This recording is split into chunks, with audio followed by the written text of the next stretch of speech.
برای ساخت این ویدیو به دنبال یک سامورایی واقعی بودیم، کسی که در سایه ها حرکت کنه و با سایه ها یکی بشه،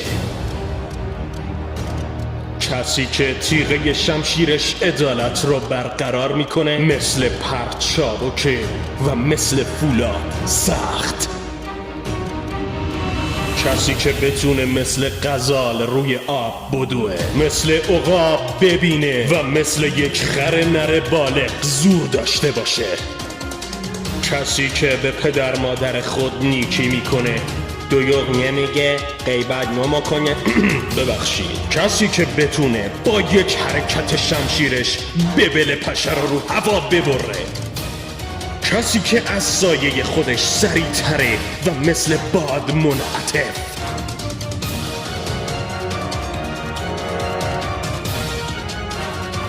یعنی یک سامورایی اصیل ژاپنی. خب البته ما همچین کسی رو پیدا نکردیم و مجبور شدم که خودم این کار انجام بدم. البته خیالتون راحت باشه، بچگی ما با پرنس آف پرشیا و اساسین کرید و فرود نینجا گذشته، یه چیزایی بلدم.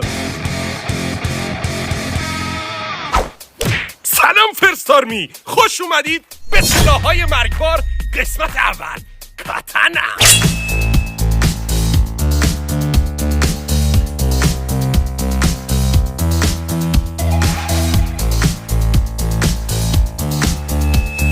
ما تو این برنامه سلاح‌های تاریخی و مورد بررسی قرار میدیم. البته این بررسی کاملا تخصصی نیست، چون این یک شمشیر کاملا تخصصی نیست. ما فقط میخوایم عملکرد سلاح‌های تاریخی رو در زمان خودشون بررسی کنیم تا ببینیم تا چه میزان کشنده بودن. اگه از این سری ویدیو خوشتون میاد، حتما همین الان ویدیو رو لایک کنید و برام توی کامنت ها بنویسید دوست دارید دفعه بعدی چه سلاح دیگه رو بررسی کنید. شمشیر کاتانا، سلاح اصلی سامورایی های ژاپن. همین ابتدای کار بهتون بگم بسیار سبک، خوش دست و زیبا طراحی شده. از تیغه یک لبش و انحنایی که داره مشخص ساخته شده که بکشه. پس بدون معطلی میریم سراغ تست برندگی.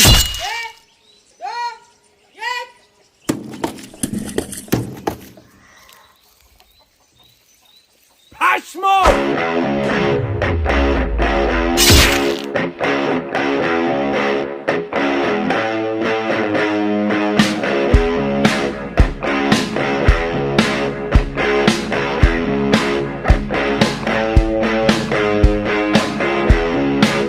اصلا با این برش دیگه حرفی هم میمونه؟ به نظر من که یه دونه بطری کمشه.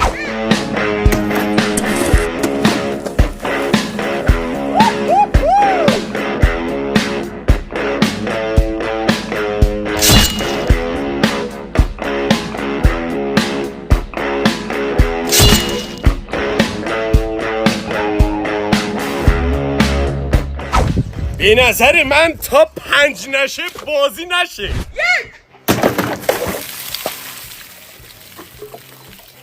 ژاپن خاکت کنن سامورایی.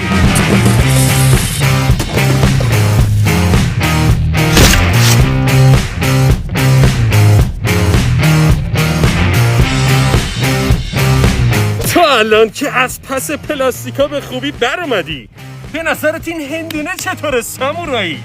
باید ببینیم.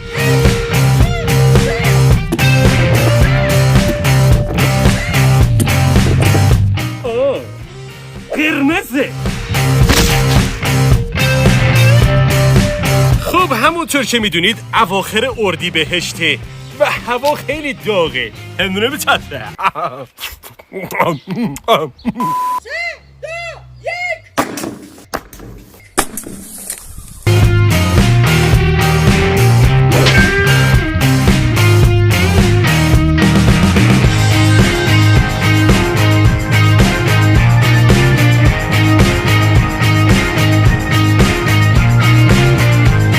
یه سامورایی هیچ وقت نوشابه نمیخوره، فقط خون گرگ میخوره.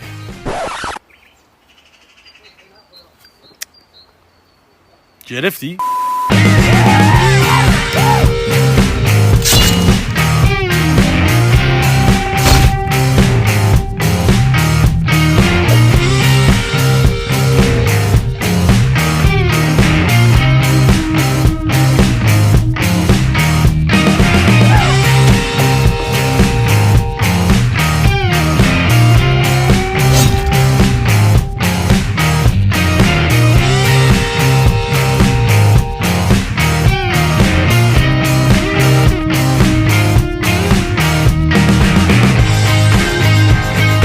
به نظر میرسه شمشیر سامورایی ما نمیخواد کم بیاره. بیایید یه ذره بیشتر بهش سخت بگیریم. چطوره که با این شروع کنیم؟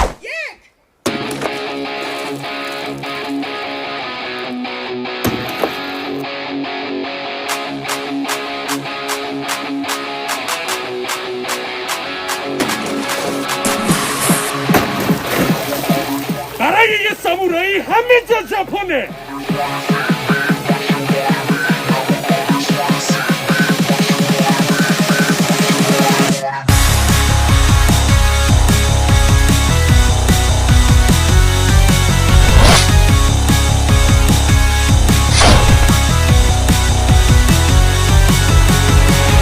اگه تا الان به توانایی‌های کاتانا ایمان نیاوردید، بهتر عملکردش رو روی بافت زنده ببینید.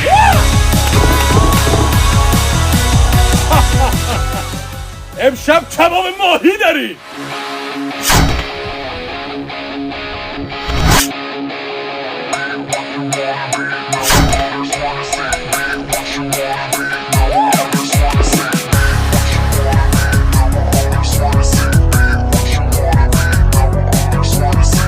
با دیدن این صحنه دیگه فکر کنم حرفی برای گفتن باقی نمیمونه. این شمشیر از نظر طراحی از نظر من 9 از 10 میگیره. سرعت 7 از 10، خوش دستی 8 از 10 و سبکی هم 8 از 10 و برندگی 9 از 10. پس این شمشیر واقعا یه سلاح مرگباره. و برای حسن ختام بریم برای برف شادی.